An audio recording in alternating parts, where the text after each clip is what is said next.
क्योंकि इंसान को छू देने से ईश्वर अपवित्र हो जाते हैं और ऊंची जाति के लोगों ने ईश्वर को पवित्र बनाए रखने का टेंडर भरा है। नमस्कार, आदाब, सत श्री अकाल, जय भीम, जोहार। मेरा नाम है नवीन कुमार। आज मैं यहां से शुरुआत करना चाहता हूं कि झूठा है आपका रामराज, ढकोसला है आपका धर्म, बकवास है आपकी वसुधैव कुटुंबकम की पोंगापंथी और घिनौनी है आपकी सनातनी गर्जनाएं। प्लीज बख्श दीजिए, ऐसे रामराज से नहीं चाहिए। आज जो मैं कहने जा रहा हूं उसे कहते हुए शर्मिंदा हूं और मेरा दावा है कि यह शर्मिंदगी इस देश के 25 करोड़ से ज्यादा दलितों की सामूहिक शर्मिंदगी है।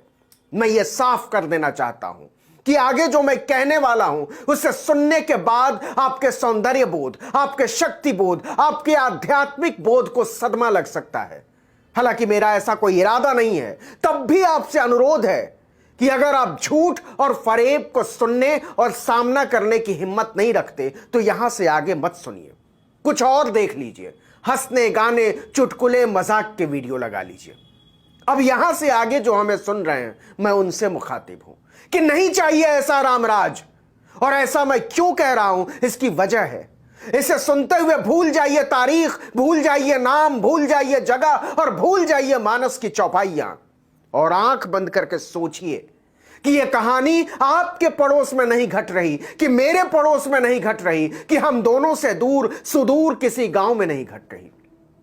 यह कहानी है विकास के झूले में झूलते हुए वाइब्रेंट गुजरात की। उस गुजरात में एक जिला है कच्छ, उस कच्छ जिले में एक तहसील है भचाऊ, उस भचाऊ तहसील में एक गांव है नेर। 26 अक्टूबर की बात है। नेर गांव में रहने वाले गणेश वाघेला अपनी दुकान पर बैठे हुए थे। गणेश वाघेला दलित हैं। सुबह 10 बजे उन्हें घर वालों ने बताया कि उनके खेतों में किसी ने बड़ी संख्या में मवेशी छोड़ दिए हैं, मतलब जानवर। पूरी फसल तबाह हो गई है। वाघेला भागे भागे घर पहुंचे और जब घर पहुंचे तो उनकी आंखें फटी की फटी रह गईं। ऊंची जाति के लोगों की पलटन धारदार हथियारों के साथ उनके घर में घुसी हुई थी। घर में जो भी मौजूद था वो उस पर वार किए जा रहे थे और वार करते हुए वो एक ही बात चिल्ला रहे थे, तुम दलितों की हिम्मत कैसे हुई हमारे राम के मंदिर में घुसने की?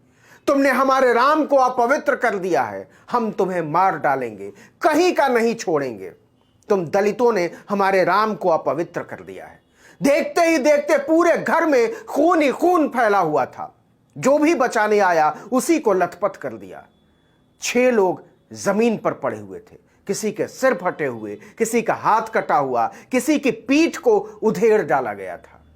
सब कुछ पवित्र राम को दलितों की छाया से बचाने के नाम पर, क्योंकि इंसान को छू देने से ईश्वर अपवित्र हो जाते हैं और ऊंची जाति के लोगों ने ईश्वर को पवित्र बनाए रखने का टेंडर भरा है।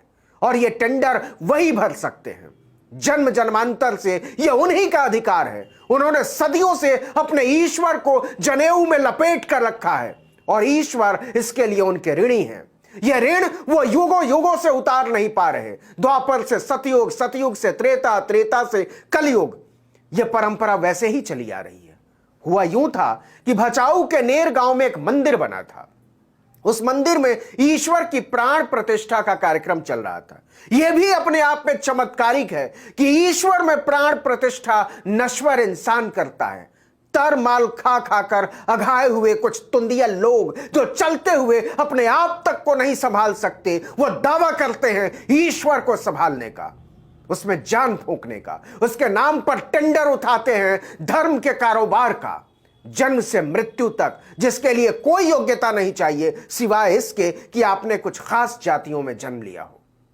तो हुआ यूं कि मंदिर के प्राण प्रतिष्ठा कार्यक्रम में पूरा गांव उमड़ा हुआ था। सब उत्साह में थे, लेने कोई नहीं गया था, सब कुछ ना कुछ देने ही गए थे।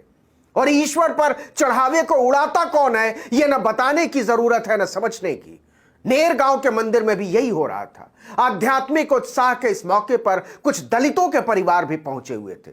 सब बारी बारी से मंदिर के अंदर जा रहे थे और चढ़ावा चढ़ा रहे थे। दलित भी लाइन में लग गए। इसमें गणेश वाघेला का परिवार भी था। जैसे ही वो अंदर घुसे, ऊंची जाति के कुछ लोगों ने उन्हें देख लिया, पहचान लिया, उन्हें फौरन जाने को कहा। दलित सहम गए।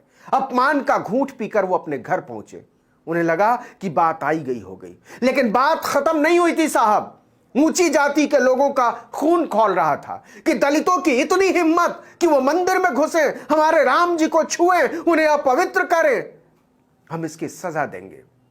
और उन्होंने जो सजा तय की थी उसके बारे में बताते हुए मेरे रोंगटे खड़े हो रहे हैं। सोचिए उन लोगों पर क्या गुजरी होगी। पीड़ित परिवार का आरोप है कि हमलावरों ने उनके मोबाइल फोन भी छीन लिए थे ताकि वो किसी को मदद के लिए बुला न सके, पुलिस को बता न सके। इतना ही नहीं, वो जाते जाते उनकी गाड़ियां भी तोड़ गए। उन्हें यह भी बर्दाश्त नहीं था कि उनके सामने से दलित गाड़ियों में शान से गुजरें, हॉर्न बजाएं और किसी भी तरह से बराबर नजर आएं। आप हैरान रह जाएंगे यह जानकर कि कच्छ की लोकसभा सीट दलितों के लिए आरक्षित है। वहां 3 लाख से ज्यादा दलित रहते हैं, फिर भी वहां ऊंची जाति के लोग दलितों को मंदिरों में जाने से रोक देते हैं, और अगर वो चले जाते हैं तो उनके घरों में घुस आते हैं। तो कौन कहता है कि आजादी के 74 साल बाद आदमी और आदमी बराबर हो गए? कौन कहता है कि जातिवाद खत्म हो गया? कौन कहता है कि भेदभाव खत्म हो गया? कौन कहता है कि समाज में दलितों और आदिवासियों के प्रति लोगों का नजरिया बदल चुका है? कौन कहता है कि मुसहर और बाभन बराबर हो गए? नहीं हुए हुजूर, नहीं हुए। आपके रामराज की तमाम लफ्फाजियों के बावजूद नहीं हुए। बना लीजिए अयोध्या में गगनचुंबी मंदिर, जोड़ लीजिए शिलाएं और कर दीजिए उनमें प्राण प्रतिष्ठा।